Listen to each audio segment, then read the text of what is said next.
This place is where the camps were. So when Imam Hussein alayhi salam came to Karbala, this is where their final camps were. So this is where Abul Fazl al-Abbas camp was. Straight ahead were a few other camps.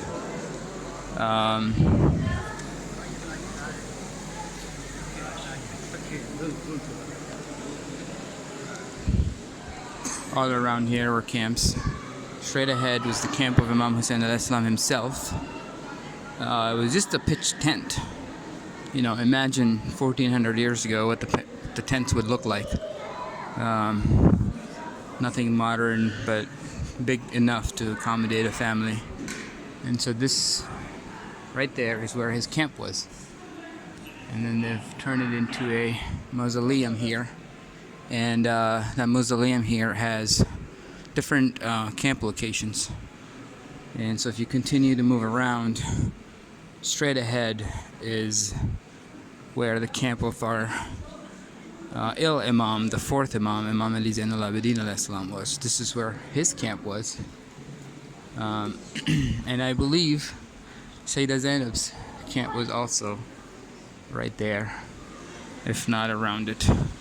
And if you come around the backmost camp, according to this map here, is the camp of Qasim ibn al-Hassan. And so the second Imam, his young son, I believe he was a teenager, maybe late teens. His camp was right back here, the last one, at this place. So that right there is Qasim ibn al-Hassan alayhi salatu wassalam's camp.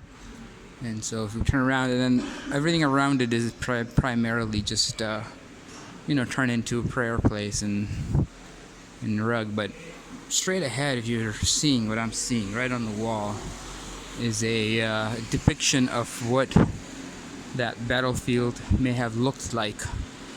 And it would include their camps, the camps of Ahl al-Bayt, the family of the Prophet. And then on the opposite side, 900,000, minimum 90,000, max 900,000 is where the army surrounded them.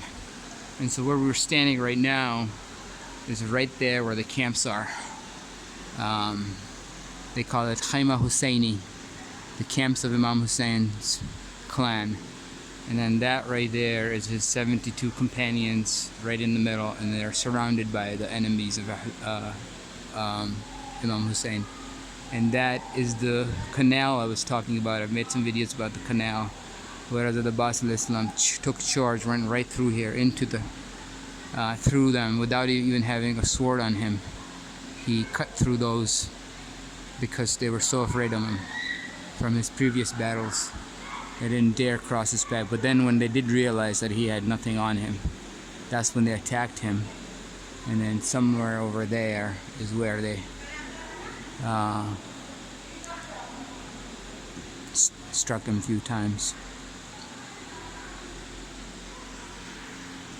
So this mausoleum is primarily for commemorating and remembering where everybody's tents were and what took place here. And so the Shias of Ahl al-Bayt come here.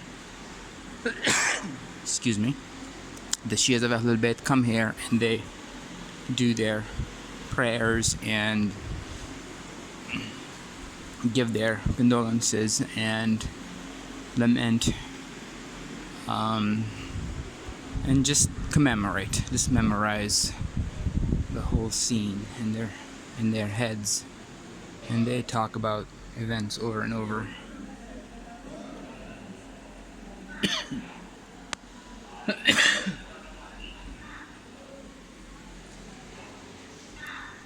This is where the tent of Bibi Zainab Salamallah Alaiha was, the sister of Imam Hussein and Abbas alayhi salam.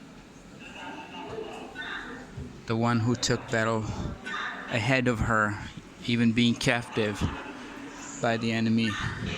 She took the fight to Syria and just won the remaining of the battle by just giving her sermons to the people, letting them know what had really happened here in Karbala, and the whole thing, what has been told to people, is nothing more than just a lie. And they had actually killed the successor of the Prophet, the grandson of the Prophet, the same Prophet they're supposed to believe in. They had done away with him and his family, and it made his women captive, the daughters of the Prophet captive, and dragged from one city to other. Some historians say up to 30, some 38, 39 cities they were dragged through in celebration to show the world that they've defeated a rebel. They called him a rebel. Nothing could be far from the truth. And today, it is clear which part of the army was the rebel and what part was on. Who were the just ones and who were the unjust ones? Who were the violent ones and who were the peaceful ones? This is that place.